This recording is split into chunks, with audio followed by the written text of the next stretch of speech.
Então, bora lá. Agora é oficial. Nós vamos dar continuidade, né, ao ponto que nós paramos da semana passada. Nós falamos sobre estarmos atentos ao estado emocional do aconselhado, né?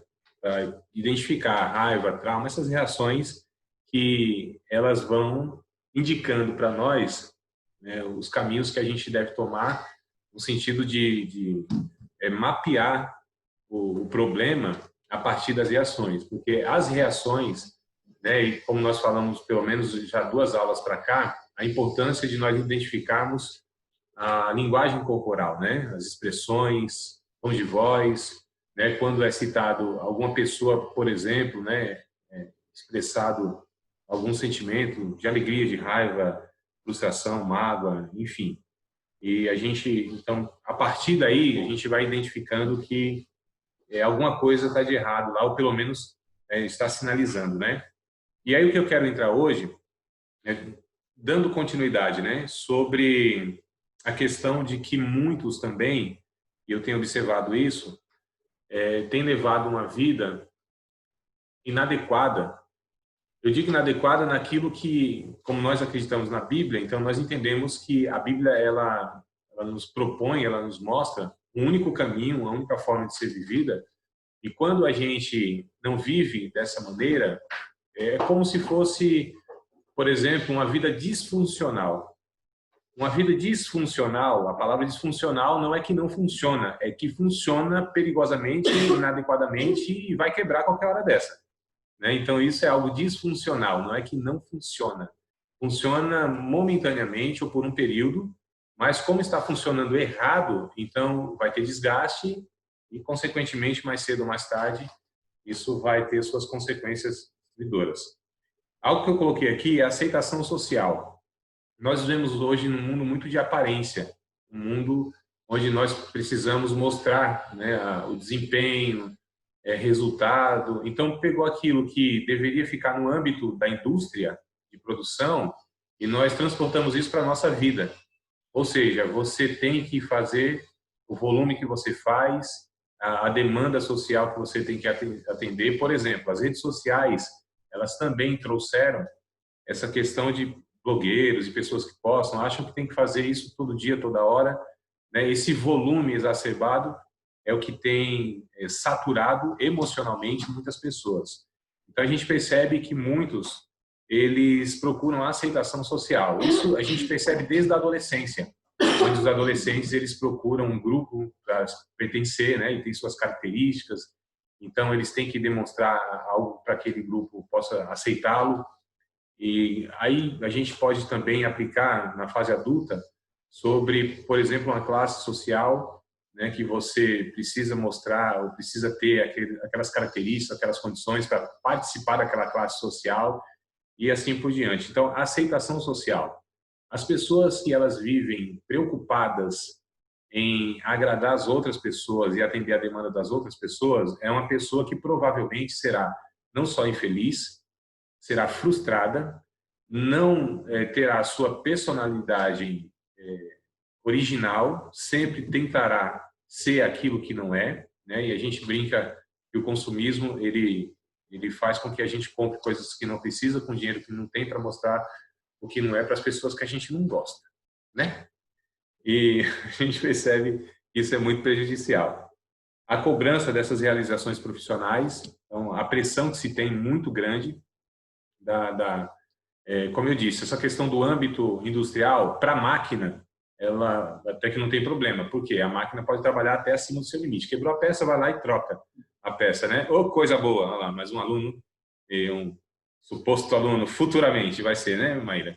Diga para ele que ele, sem querer, ele vai se inscrever. Então,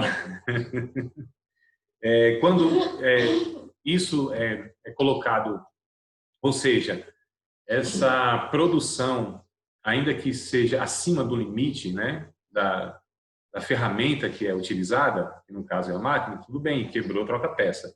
E quando quebra um coração? E quando quebra um sistema, né, nervoso do nosso corpo? Como que a gente faz? E quando a alma está quebrada, como que a gente troca isso? O que que a gente usa? Aí que é o grande problema.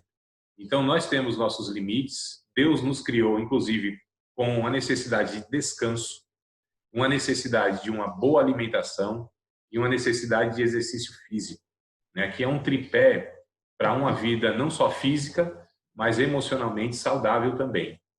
Então, a gente precisa ter muito cuidado, porque depois da era industrial, o ser humano, tanto é que esses 2 séculos para cá, o grande problema, né, do ser humano, na verdade, são os problemas da alma, depressão, toque, transtornos de ansiedade e tudo que concerne ao psique mesmo. Então, né, a depressão foi, no século passado, considerado como a doença principal, né?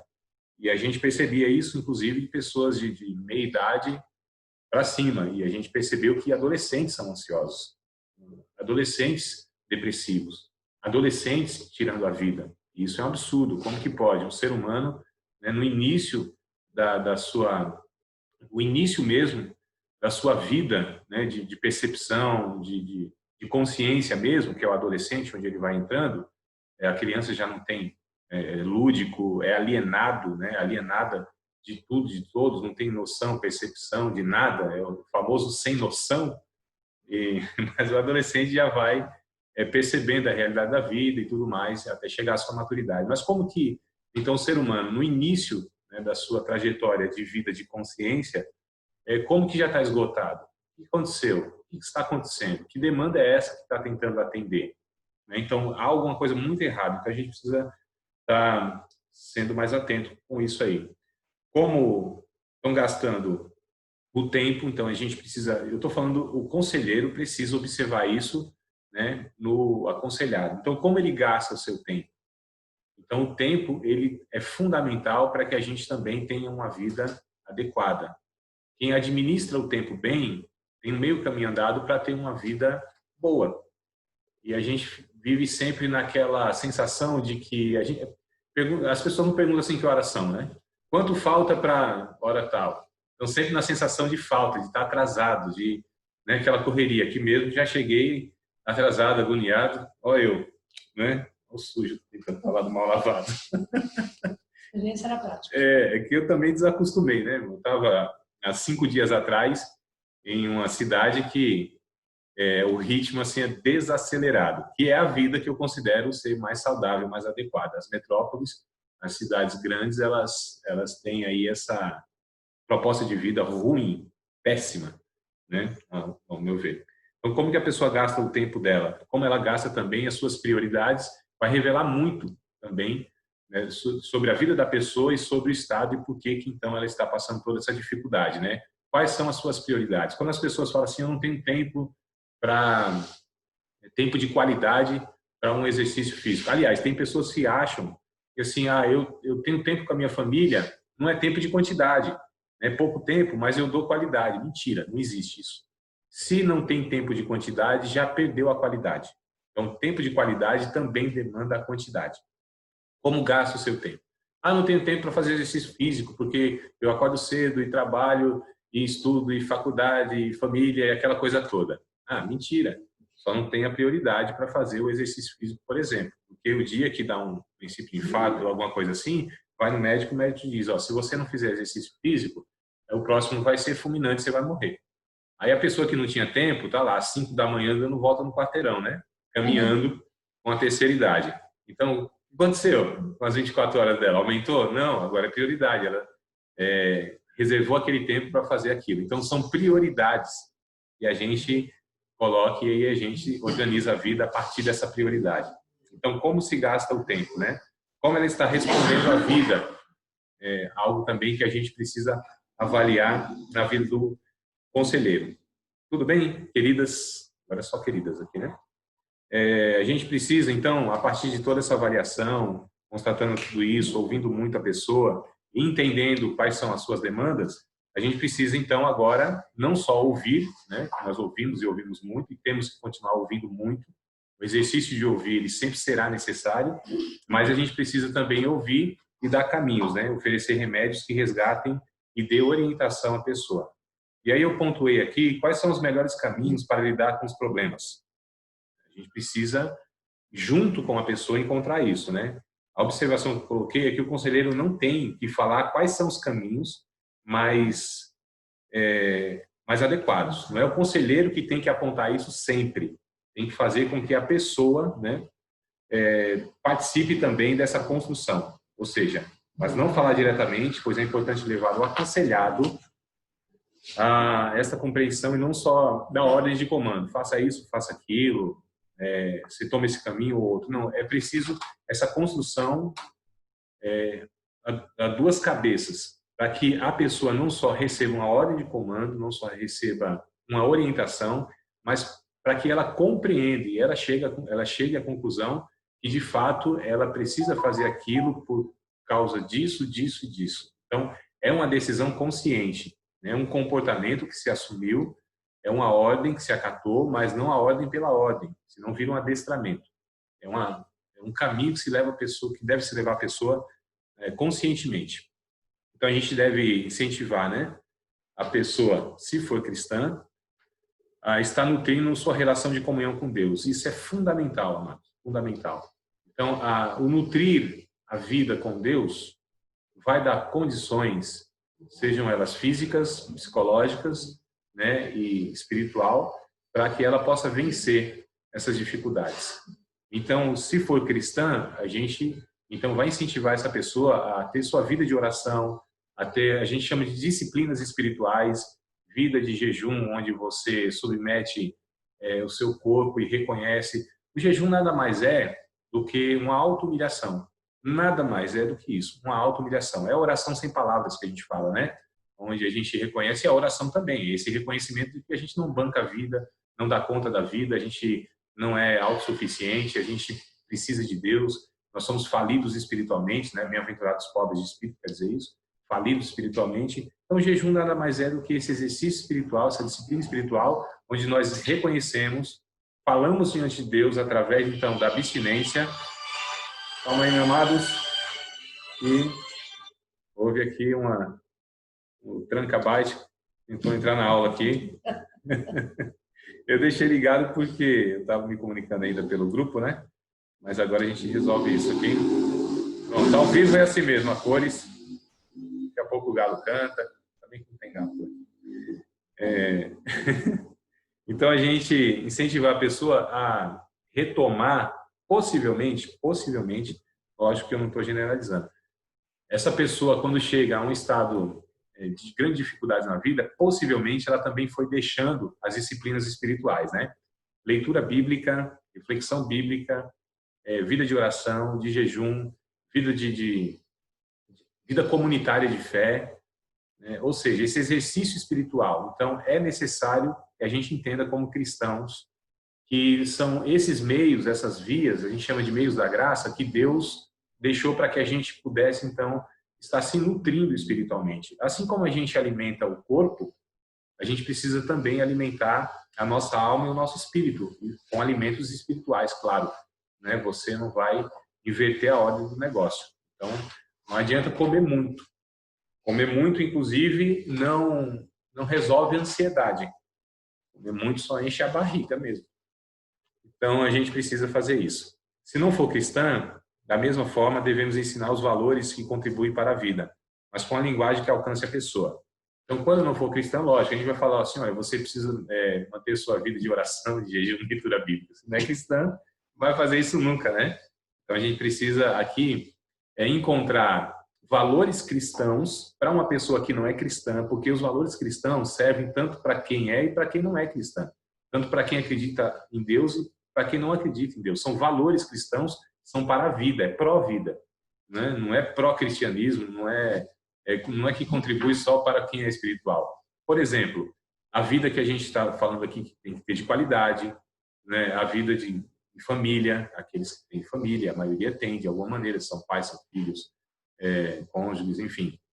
Mas uma vida saudável, né? Seja alimentação, exercício, vida de amizades, né? Contato. A gente está vivendo um tempo onde as pessoas têm se distanciado do contato físico, do toque, né? Então, alguém disse assim, é menos high-tech e mais high-touch. A gente precisa tocar, né? A gente tem a necessidade desse compartilhamento. É? Tá bom. É a minha assessora aqui. O compartilhar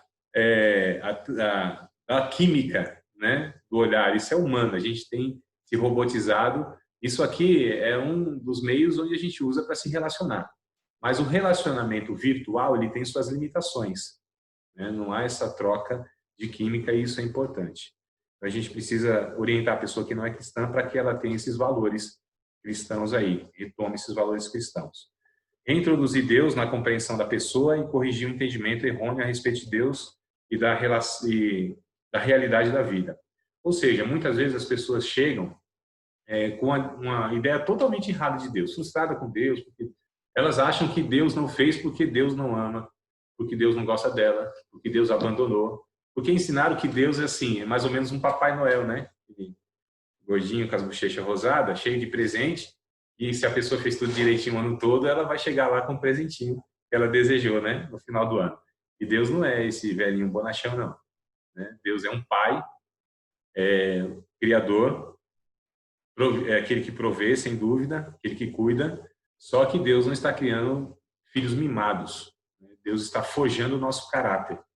Então, para se forjar o caráter, muitas vezes, inclusive, havia a permissão de sofrimentos. A gente tem uma ideia errada quando a gente tem filho, a gente pensa assim, não vou deixar meu filho passar tudo que eu passei, sofrer o que eu sofri. Em parte está certo, em parte não. Porque o nosso caráter, e nós somos quem somos, muitas vezes, por tudo que sofremos ou por tudo que passamos, isso moldou o nosso caráter. Isso moldou quem nós somos e nos fez ser quem nós somos, né?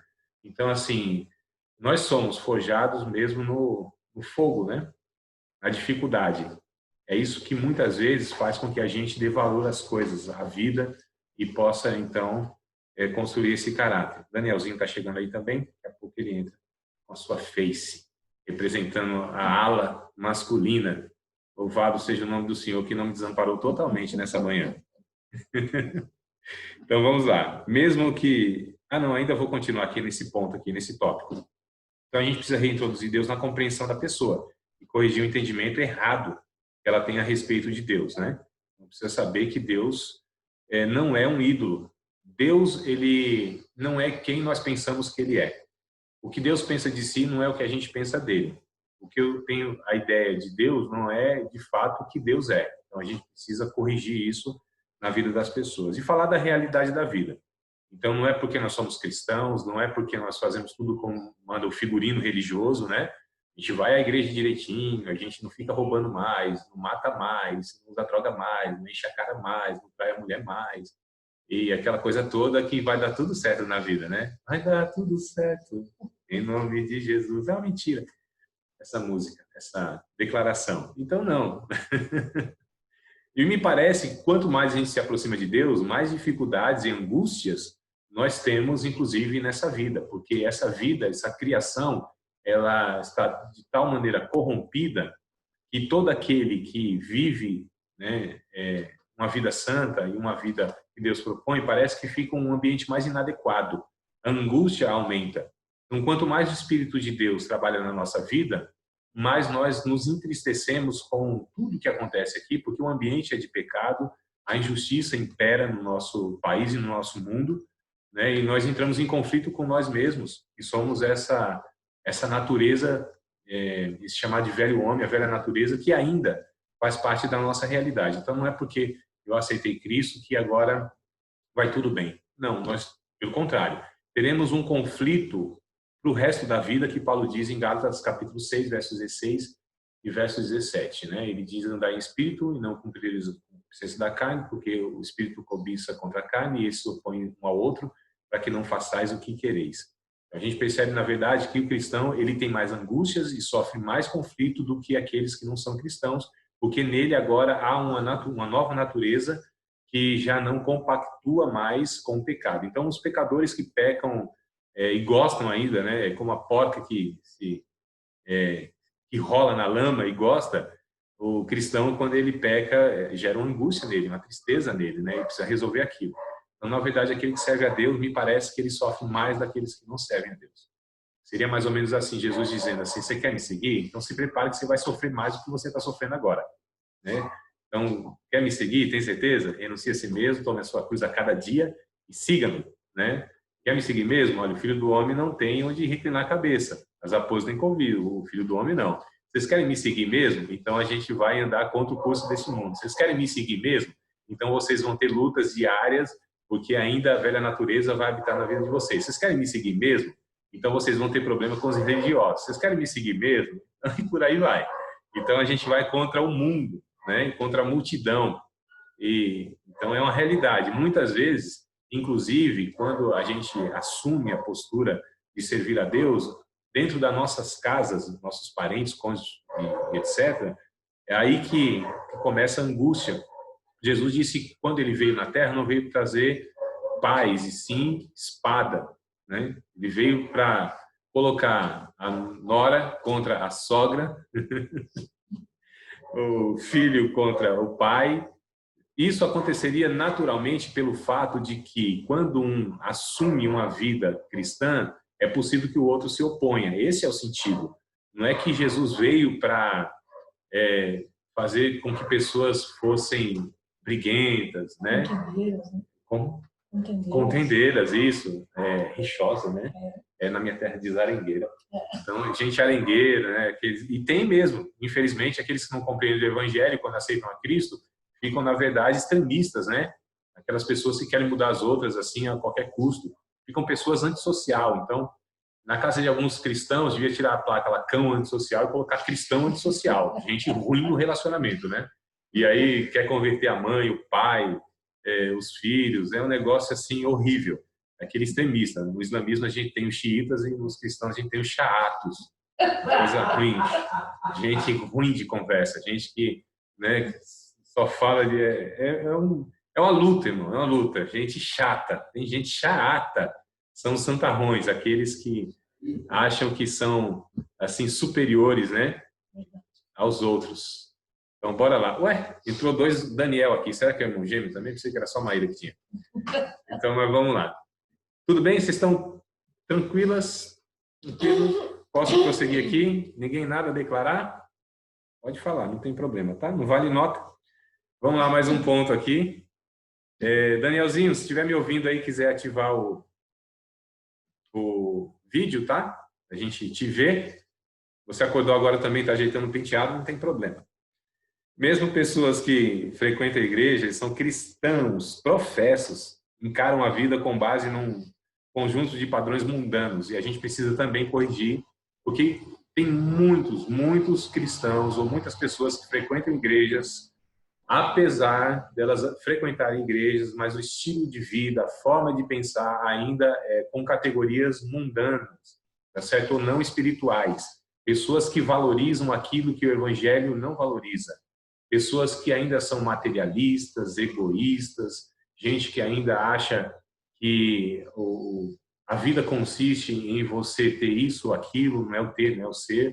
Então a gente precisa ir corrigindo, tá, esses valores. Apesar de pessoas frequentarem a igreja, isso não quer dizer que aquela pessoa de fato é uma pessoa que tem a mente de Cristo, que tem a compreensão dos valores cristãos.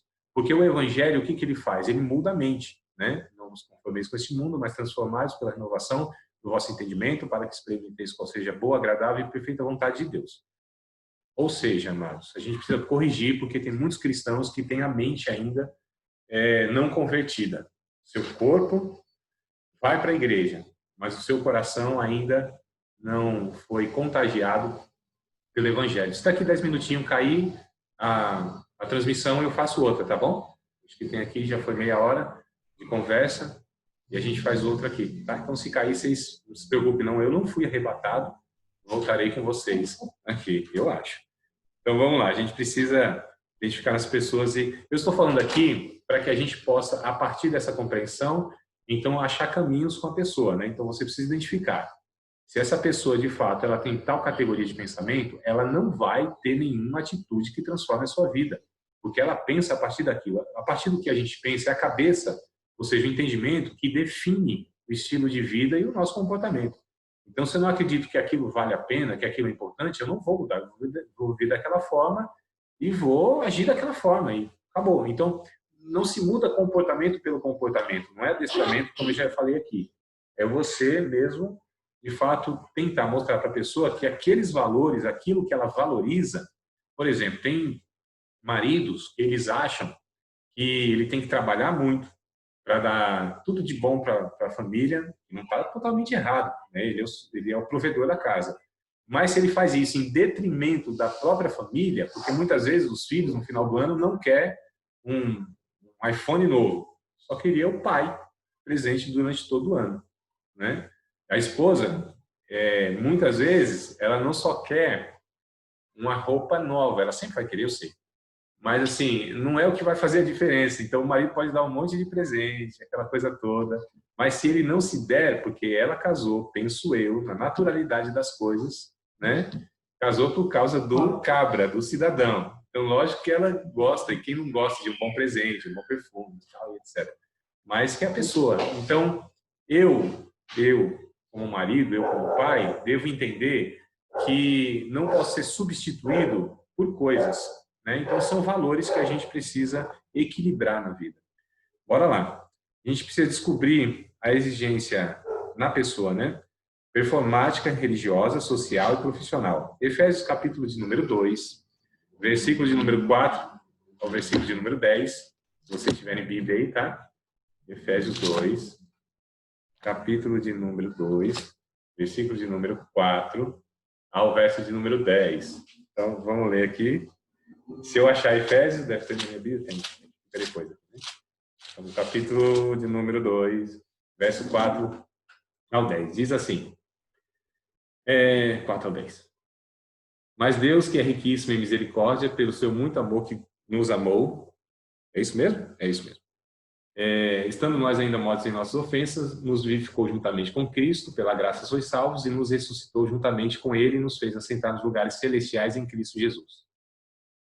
E nos ressuscitou juntamente com Ele, nos fez assentar em lugares celestiais em Cristo Jesus, para mostrar nos séculos vindouros as abundantes riquezas da sua graça, pela sua benignidade para conosco em Cristo Jesus, porque pela graça sois salvos, por meio da fé, isso não vem de vós, é dom de Deus, não vem das obras para que ninguém se glorie, porque somos feitura sua, criada em Cristo, para as boas obras, as quais Deus de antemão preparou para que andássemos nelas. Então a gente precisa desconstruir toda essa exigência performática religiosa.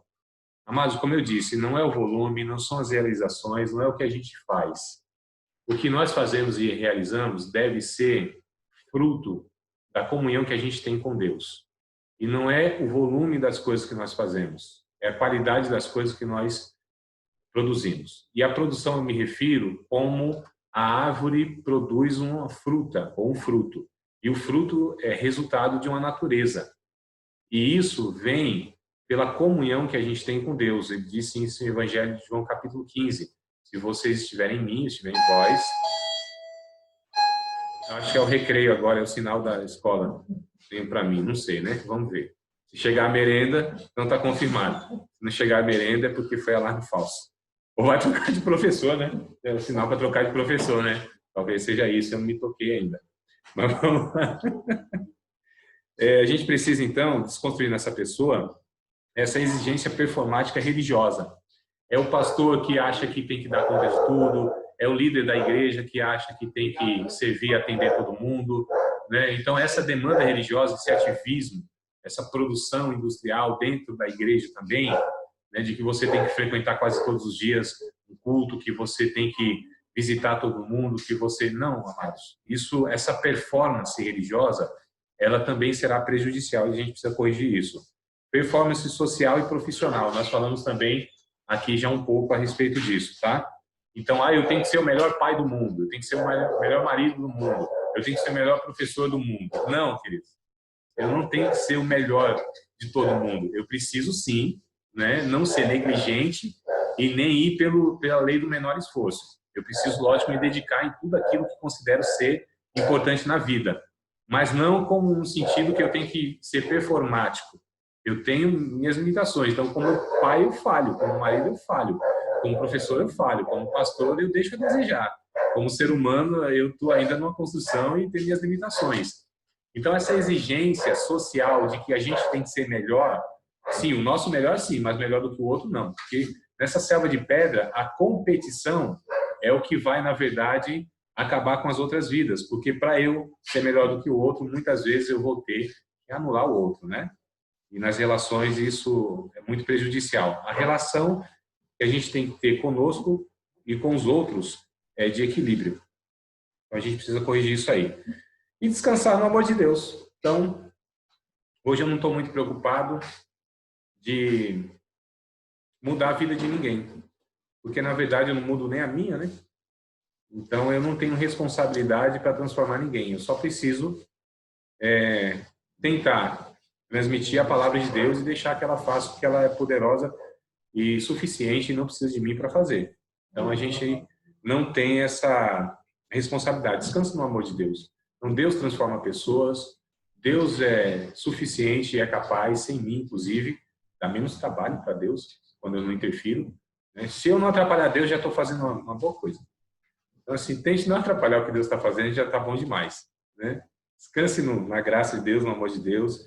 Ele que vai fazer o que ele tem que fazer, o que é preciso ser feito na vida das pessoas. Muitas vezes nós achamos que podemos fazer alguma coisa. Nós não contribuímos em nada, tá certo? Efetivamente, para transformar ninguém, no sentido de que humanamente eu tenho esses recursos.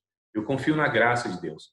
Eu sei que a palavra de Deus é suficiente, por exemplo, para convencer as pessoas do pecado, do seu erro, né, e de quem é Deus. Eu não tento convencê-las com a minha capacidade oratória, de argumento intelectual, professoral, acadêmica, que eu amealhei ao longo desses anos. Eu não confio em mim, não confio na minha capacidade. Então, eu apenas me preocupo em expor aquilo que entendo que é vontade de Deus e a palavra dele é poderosa para fazer aquilo que tem que ser feito. Então, tem esposas tentando converter maridos, tem maridos tentando converter esposas, tem pais tentando converter filhos, né? Então, nós não temos essa capacidade, tá? Muitas vezes, a mulher está orando lá, né? Senhor, transforma o meu marido, muda ele, né? Ele é raça ruim, uma cara de pescoço. E ela orando e Deus falando, Dona Maria, eu preciso mudar você. Então, assim, mesma coisa os pais, né? Esse menino rebelde, esse menino que não obedece, essa menina que não entendeu até agora e tal. E Deus falando, não, você que está suscitando a ira dos seus filhos aí, né? Não faz isso não, que eu já meio caminho andado aqui para eu trabalhar na vida deles. Né? Não desanime os seus filhos, não, como a Bíblia diz. Seja submisso aos seus filhos. Vocês sabiam disso, né? Que os pais devem ser submissos aos seus filhos também, né? Os filhos que estão ouvindo aí não deram glória a Deus. Meu Deus. Aí, pronto. Então, assim, vocês sabiam, irmãs, amadas, vamos só para nós aqui, ó, só está na ala feminina. Vocês sabiam que o marido também tem que ser submisso às suas esposas? Vocês sabiam disso? Não. Os homens aqui ficaram aqui, ó. A Bíblia diz em Efésios, capítulo de número 5. Efésios, capítulo de número 5, alguém disse que o pescoço é que gira a cabeça, né? E manda, na verdade, então é o pescoço. Então, assim... Olha o cão já se levantando aqui, ó. Então, vamos... eu acho que vai cair. A gente prega a verdade e fica satisfeito mesmo, né? Vocês viram, né, irmão? Coisa terrível. Então, acho que vai... Não sei se vai cair aqui. Estou vendo que não, então bora lá. Retomando... Efésios 5, volta lá. Efésios 5 diz que... Há um capítulo 5, depois vocês lê lá, tá bom? Porque assim, o que acontece? Eu já falei em outras ocasiões, mas acho que foi com outro público, né? Em outro curso.